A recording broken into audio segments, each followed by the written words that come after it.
सारा प्रणाम। यथार्थ से जुड़े समस्त सम्मानित जमाकर्ताओं का और कार्यकर्ताओं का एक बार फिर से यथार्थ पर हार्दिक अभिनंदन, स्वागत है। दोस्तों, अभी 2 दिन पहले सहकारिता मंत्रालय के मुखिया अमित शाह जी ने एक चुनाव की सभा में सहारा को लेकर कुछ टिप्पणियां की थी। एक बात उन्होंने इस बात को जरूर कहा है कि सहारा का 85,000 करोड़ के लगभग का भुगतान पाई पाई के रूप में होगा। इस बात को निरंतर तौर पर वो अपने तमाम चुनावी सभाओं में कह रहे हैं, लेकिन विगत 1 साल का जो ट्रैक रिकॉर्ड बोल रहा है उसमें बहुत सारे लोग उनके इस बातों को शायद सीरियस नहीं ले रहे हैं, क्योंकि अभी तक उन्होंने जो भी वादा किया है वो पूरा नहीं होता नज़र आ रहा है। इसीलिए उनकी इन बातों पर लोग बहुत ही कम विश्वास कर रहे हैं। लेकिन समझने की बात यह है कि सहारा को लेकर जो टिप्पणी की है वो निश्चित रूप से उचित नहीं है। सहारा अपने कार्यकर्ताओं को और जमाकर्ताओं को तमाम पेपरों के माध्यम से हमेशा इस बात को कहता आ रहा है कि हम एक एक पैसे का भुगतान करने के लिए प्रतिबद्ध हैं, लेकिन सुप्रीम कोर्ट के माध्यम से जो बेड़ियां पैरों में पड़ा हुआ है उन बेड़ियों को खोलने का आग्रह तमाम बार सुप्रीम कोर्ट पर किया है, लेकिन अभी तक इन बेड़ियों को खोला नहीं गया है। इसमें तमाम साथी, तमाम जमाकर्ता अपने आप को थोड़ा सा असहज महसूस करते हैं, क्योंकि एक लंबा समय इन सारी प्रक्रियाओं को हो गया और हर एक व्यक्ति का पेशेंस का एक लेवल होता है। कब तक पेशेंस दिखाया जाए, कब तक धैर्य दिखाया जाए, इसी वजह से थोड़ी सी दिक्कत महसूस करते हैं। अब उसमें जमाकर्ता अगर कोई कहता है या कार्यकर्ता कोई कहता है कि हमको पोर्टल पर विश्वास नहीं है या सहकारिता मंत्रालय के मुखिया पर विश्वास नहीं है, तो इसमें कोई हैरानी वाली बात नहीं है, क्योंकि ट्रैक रिकॉर्ड ठीक तरीके से काम ही नहीं किया है अभी तक। अगर सभी लोगों को 10-10 हज़ार रुपये ही अगर उनके खाते में पहुंच गए होते तो शायद इन सारी बातों का वजूद थोड़ा सा ज़्यादा होता। लेकिन तमाम चीज़ों को लेकर, तमाम प्रक्रियाओं को लेकर वो अभी तक जूझ रहा है, और जैसे ही वो प्रोसेस करता है तमाम और दूसरी मुसीबत उसके सामने आ जाती है। मैं इस बात को ज़रूर कहूँगा कि राजनीति में कभी कोई किसी का सगा नहीं है। जब भुज में भूकंप आया था तो वही सहारनपुर परिवार तत्कालीन मुख्यमंत्री मोदी जी के साथ खड़ा रहा और भुज में सहाराबाड़ी के नाम से एक गांव बसा कर दिया। उस वक्त सहारा के कसीदे पढ़े जा रहे थे। 2000 के लगभग, यानी कि 1998 में जब कारगिल का युद्ध हुआ, जब शहीदों को गोद लिया गया, तब तत्कालीन प्रधानमंत्री अटल बिहारी वाजपेयी जी भी सहारा को लेकर तमाम कसीदे पढ़े गए थे, मगर उन सारी बातों का वर्तमान में कोई असर नहीं दिखाई दिया, क्योंकि हर एक राजनीति में रहने वाला व्यक्ति अपने लाभ के लिए, अपने नफ़ा के लिए हर इंसान का इस्तेमाल करता है। शायद सहारनपुर परिवार भी ऐसे ही इस्तेमाल की विषय वस्तु इन लोगों के लिए वर्तमान में भी है, क्योंकि कभी अखिलेश के ऊपर, कभी किसी और के ऊपर आरोप प्रत्यारोप का दौर आज भी जारी है। अगर हम अमित शाह जी के बारे में अगर इन बातों को अगर कहते हैं तो इसका बहुत बड़ा कारण भी है, क्योंकि हमने इस बात को शुरुआती दौर में एक वीडियो के माध्यम से बोला था कि जिस व्यक्ति ने हिंदुस्तान के मुकुट यानी कि कश्मीर में जो विवादित धाराएं लगी थी या 370 धारा को हटाने का काम जो किया, तो एक बहुत आशा, एक बहुत उम्मीद लोगों के अंदर जगी थी कि सहारा के इस विवाद को जल्दी ही अमित शाह जी खत्म कर देंगे। लेकिन खिचड़ी एक तरीके से पका दी गई और उसके पीछे जिसका सहारा लिया गया वो सुप्रीम कोर्ट था। अगर सुप्रीम कोर्ट 29 मार्च को पोर्टल के माध्यम से जो व्यवस्था दिया है उस व्यवस्था को नहीं दिया गया होता तो शायद अप्रैल के महीने में ही जो डेट निर्धारित थी 9 जनवरी 2023 में कि ये अंतिम सुनवाई सुप्रीम कोर्ट का होगा, लेकिन उस डेट को भी 29 मार्च की सुनवाई के कारण हटा दिया गया और बात यहाँ तक पहुँच गई कि लगभग 15 महीने से ज़्यादा हो गया, मगर जहाँ पर हम खड़े थे आज भी वहीं पर खड़े हैं। यानी कि हमारे जो भी ज़रूरतमंद जमा करता है, जिन्होंने अपने भविष्य के लिए, जिन्होंने अपने पेट काट कर पैसा जमा कराया था, उस पैसे को जमा करा के भी वो अपने पैसे के लिए मोहताज है। और रही सही कसर तब पूरी कर दी जब सहारा इंडिया परिवार के कार्यों पर रोक लगा दी। वो न तो कुछ काम कर सकते हैं और न ही अपने ऑफिस को सुचारू रूप से चला सकते थे। इसीलिए ये प्रॉब्लम और ज़्यादा बेकरार स्थिति पैदा हो गई। अगर हम इन सारी चीज़ों से अगर उभरना चाहते हैं तो निश्चित रूप से सुप्रीम कोर्ट को जल्दी से जल्दी इन सारी व्यवस्थाओं को, इन सारी परेशानियों को स्वयं संज्ञान लेते हुए निपटाने की तरफ अब आगे बढ़ जाना चाहिए, क्योंकि इस देश में सुप्रीम कोर्ट के ऊपर आज भी लोग विश्वास करते हैं और इस विश्वास के साथ कि वो तमाम लोगों का, करोड़ों जमाकर्ताओं का न्याय करेगा। और इसके लिए जो तारीख निर्धारित किया गया है वो 3 सितंबर, 4 सितंबर और 5 सितंबर है। उन डेटों को लेकर बहुत ज़्यादा आश्वासन लोगों के अंदर आज भी जग रहा है कि अब शायद हम लोगों को न्याय मिलेगा।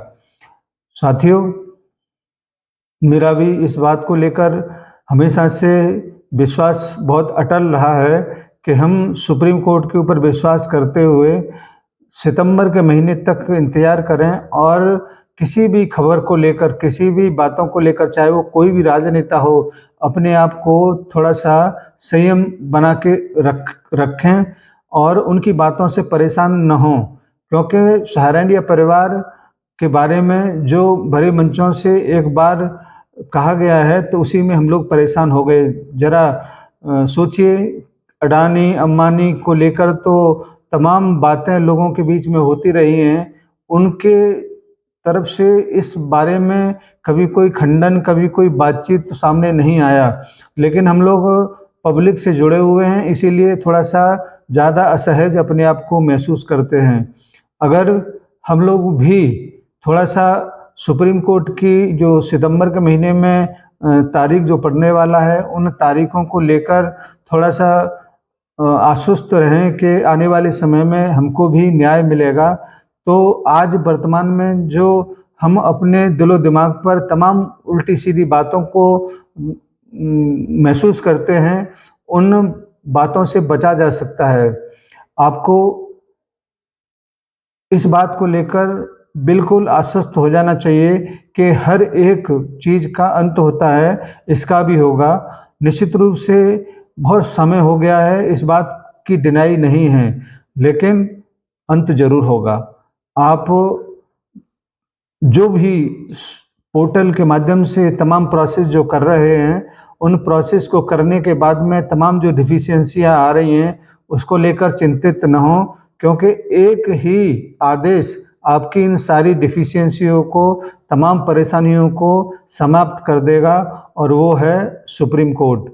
सुप्रीम कोर्ट सितंबर के महीने में 3 दिन जिन चीज़ों को लेकर बैठेगा उसमें निश्चित रूप से वर्तमान की जो भी हालात हैं उसको भी लेकर बैठेगा और सहारा की तरफ से अपने पक्ष को बहुत मजबूती के साथ रखा जाएगा कि आप चाहे कितनी भी कोशिश कर लें, पूरा भुगतान सहारा के ऑफिस से ही संभव है।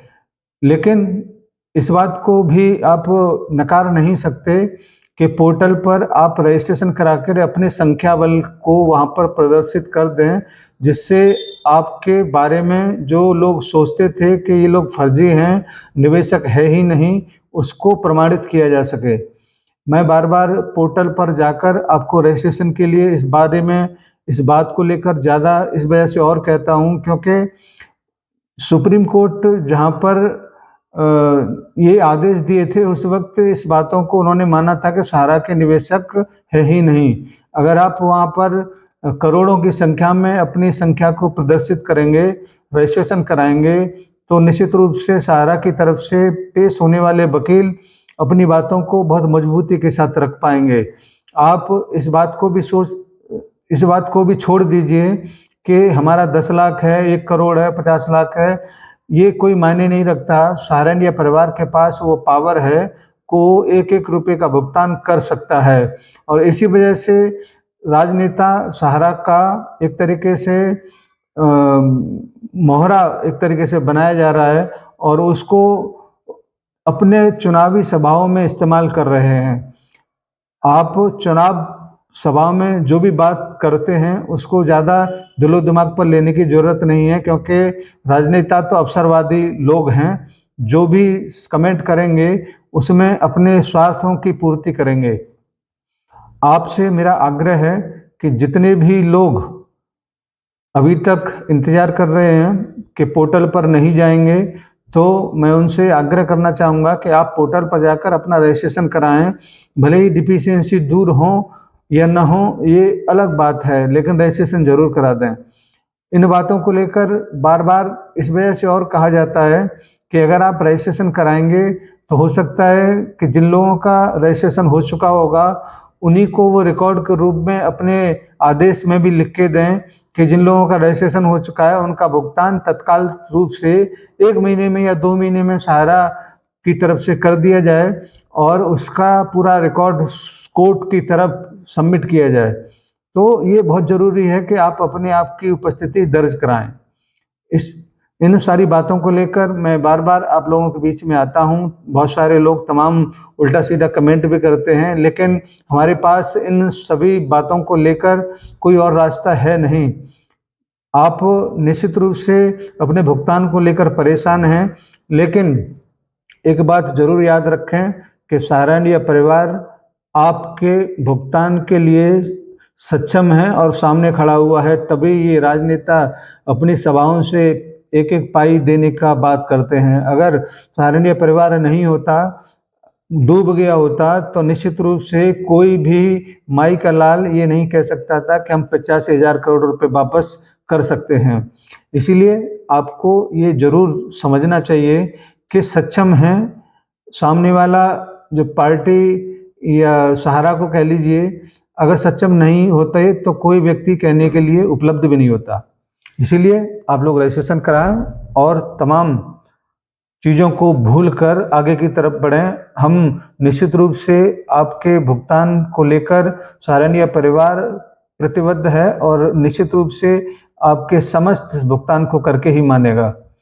आज की इस मीटिंग में या इस वीडियो पर जो कुछ भी मैंने बोला है, वो पिछले दिनों सहकारिता मंत्रालय के द्वारा किए गए कमेंट के आधार पे जो भी एक्शन लोगों के देखने को मिले या कमेंट में आते हैं, उन्हीं को लेकर बोला गया है कि राजनेताओं की रैलियों में जो कुछ भी बोला जा रहा है, वो अपने स्वार्थों की पूर्ति के लिए है, इसलिए परेशान होने की ज़रूरत नहीं है।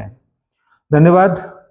आपसे आग्रह है कि ज़रूर आप इस वीडियो को अपने साथियों तक भेजेंगे, जिससे वो भी इन तमाम चीज़ों से थोड़ा उभर सकें, क्योंकि आज वाकई में हमारा चाहे वो जमाकर्ता हो, चाहे वो कार्यकर्ता हो, बहुत परेशान हैं और इसमें हम भी अछूते नहीं हैं।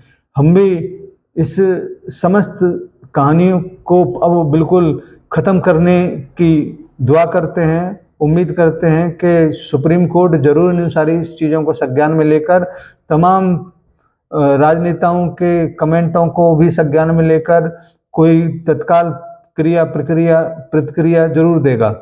और वो अब सितंबर के महीने में जो होने वाला है उसकी तरफ समस्त देश भर के साथियों की निगाह है और उम्मीद की जा रही है कि उसमें सितंबर के माह में भी हम अब इस तमाम परेशानियों से निजात पाएंगे। धन्यवाद आप सभी को और उम्मीद है कि आप पोर्टल पर जाकर अपना रजिस्ट्रेशन जरूर कराएंगे, अपनी उपस्थिति दर्ज जरूर कराएंगे, क्योंकि वर्तमान में सुप्रीम कोर्ट की छुट्टियां चल रहा है, अवकाश चल रहा है, इस वजह से वहाँ से कोई अपडेट नहीं आ रहे हैं और सरकार की तरफ से भी अभी चुनाव में व्यस्त होने के कारण वहाँ से भी ज़्यादा प्रक्रियाएं नहीं आ रही हैं, लेकिन ये बात तय है कि आपको न्याय जरूर मिलेगा। जय हिंद, सादर सा प्रणाम।